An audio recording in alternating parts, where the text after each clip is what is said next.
Katzcradul here. I thought I'd give you a little update on what's going on in the garden. Here's Maybelline sitting by the chicken coop. It's a beautiful morning. High today is supposed to be 68. I'm loving that. Came out to the back side of the garden just to check on the okra. It really is coming on late. We got it in a little late. I hope first frost doesn't catch us. I picked 2 okra yesterday. It's loaded with little tiny okra. I've never grown okra like this before. Usually I grow okra that comes up on a single stalk, but this is kind of bush okra. It's kind of weird. Look in there. Is there anything more gorgeous than a... Oh, let me see if I'm getting it here. Anything more gorgeous than a okra blossom? They're kin to the hibiscus. They're just beautiful. They're not quite open this morning. There's one trying to open. Oh, they're just gorgeous. The color is beautiful. Yep. Here comes another little friend that just jumped over the fence. That's maize. We live in the middle of cornfield, so we thought that appropriate, and her color is appropriate. Look at the okra on this thing. It's just amazing. I hope it comes on in before first frost.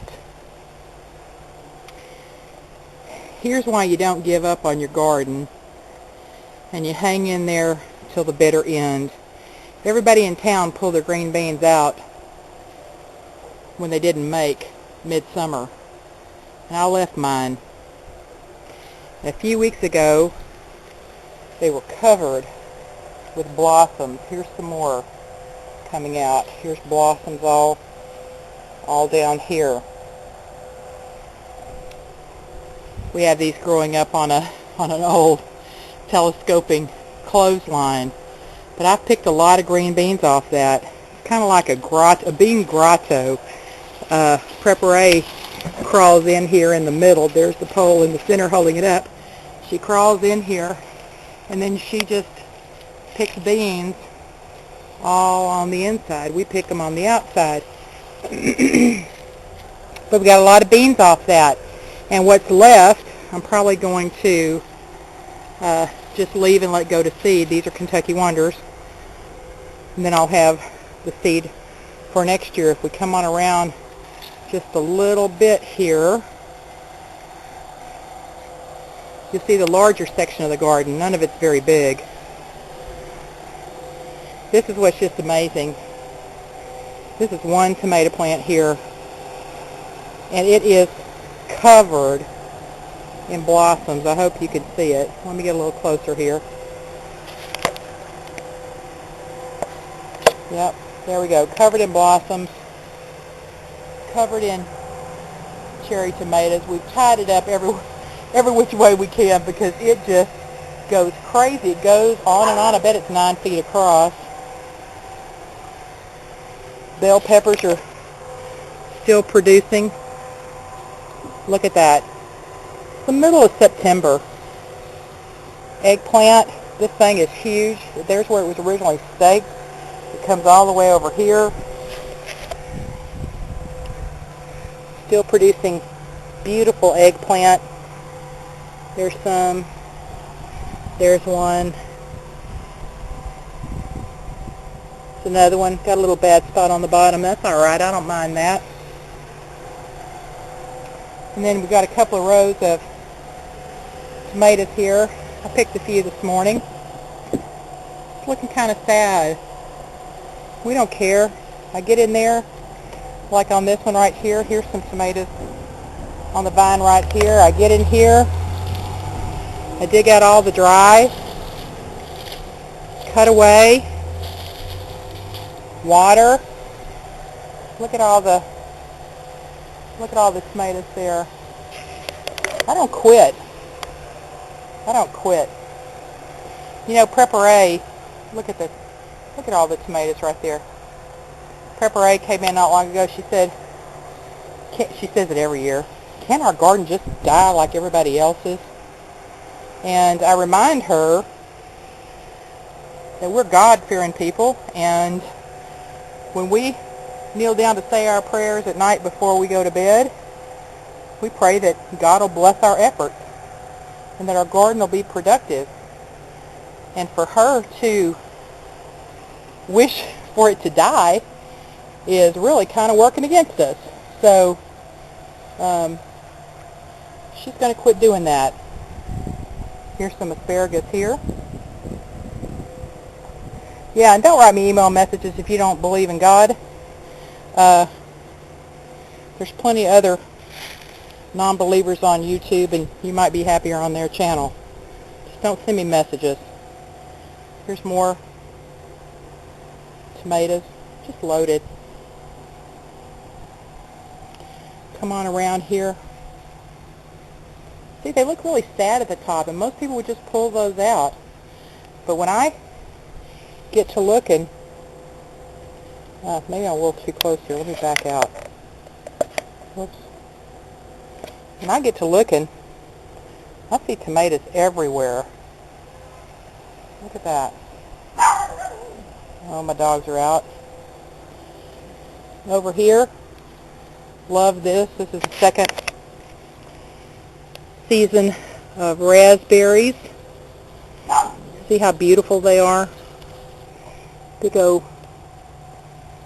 raspberries. We come out here and just graze. Love them. And they're everywhere too. There's some growing up in my okra plant. Here's basil hidden under this okra here. It's trying to go to flower, but I don't know why I'm having a hard time seeing where I am here. Here we go.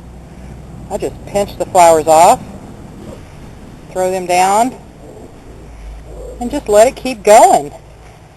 And what I'll do, this thing is huge. You can't really see it all under here. This thing is huge. What will happen is, before first frost, I'll come out here and harvest all of it, whirl it in the blender, put it in the freezer, and have it. So, you know, on the surface, that looks pretty sad. There's a lot of food still in there. Don't quit. Keep tending it. I think gathering food out of my garden at the end of the harvest is almost as fun as gathering the first fruits, because I like to see just how long I can let it go. Here's some paste tomatoes. You can look down here. Plenty of them hanging there. Cayennes are still going crazy back there. Here's some more bell peppers, and that's jalapenos back there. They're just loaded with jalapenos. More tomatoes. Don't quit. Don't give up. Keep tending your garden. And even though it looks like it's at the end, if you keep pruning away the dead and watering and mulching underneath, you're gonna get produce. Look at those gorgeous okra right there. I'll go inside and show you something else. Here are the green beans that I got from leaving those plants up instead of pulling them out when they looked like they weren't going to do anything midsummer. I just left them. We've already eaten a couple of messes of green beans off of them just fresh, but I had too many the other day, so I canned them up. And you can see I have 6 quarts. We found a couple that were kind of big, so I just took the beans out. My friend across the street calls these old maids. The green part would have been too tough to eat, so I just pulled the beans out. So there's 6 quarts and a pint. I can put that in soup or something. Green beans are one of the few foods that I can in quarts. I can some tomatoes in quarts, I can green beans in quarts, and I can pear halves in quarts. Our family usually won't eat a quart of anything unless it's a quart of tomato soup. We'll eat that. But we will eat a quart of green beans in a sitting. So I do can those in quarts, and this one will just be for something extra, some soup or something. Here are the cherry tomatoes I picked out of the garden this morning. A couple of them are a little underripe, but they'll ripen up in a day or so. But that's enough tomatoes for 2 nights worth of salads for us. And they're delicious. They're intense. They're really intense here at the end of the season, and I just love them. And some of them ripen really, really, really tiny. Oh, and I love those. They're just delicious on a salad. Also, elderberries ripen in September. I went elderberry picking probably a week later than I should have, but I ended up with 1.5 quarts of dried elderberries. They really dehydrate very small, and I've already made a couple of pints of and half pints of the elixir, which I was using because I had a little bit of an upper respiratory problem. Boy, did it help. I'm just keeping that in the refrigerator. I didn't use any alcohol in it. If you want to know how to do it, I'll send you the recipe I used. My good friend Sabago Steve did an excellent video on making elderberry syrup. So, what are you doing now? The garden's winding down. Catalogs are starting to come. I just got my Stark Brothers catalog. I'm looking at, I really have all the fruit trees I can handle, but I'm probably going to order a couple of berry bushes. Now's a great time to get your order in. When your garden's finished, what are you going to do? Are you just going to sit on the sofa and watch TV all winter? What are your plans? Be thinking now of your winter projects. I've already got a couple in mind for me. I want to try some soap making. Barely Seen Ranch posted an excellent video on hot processed soap yesterday. Go check that out. I want to try that. I also want to experiment a little more with cheese making. So I'm buying a few supplies so that I can do that in the winter. I've got all that great shelf-stable milk, that whole milk, which is going to just be excellent for using with my cheese making. The other thing, winter is a great time to process sauerkraut because the temperatures are cool and it ferments slower, makes a delicious sauerkraut. I'm getting ready to do that. So be thinking about what you're going to do. Prepare, I teach at the same school that she attends, and sometimes during the lunch hour our paths will cross. And when they do, I always give her a hug and a kiss, and she gives me a hug and smile and is ready to take off for lunch. And as she's heading down the hall, almost always I say to her, finish strong, meaning the day's half over and it'd be easy to go downhill from lunch, but I want her to stay focused and to finish. And that's my advice to myself and to you as well, that as the season is winding down and we're heading into fall, is to finish strong. If your garden, if you haven't dug it up yet, try tending it a little bit. See if you can get squeeze the last little produce out of it.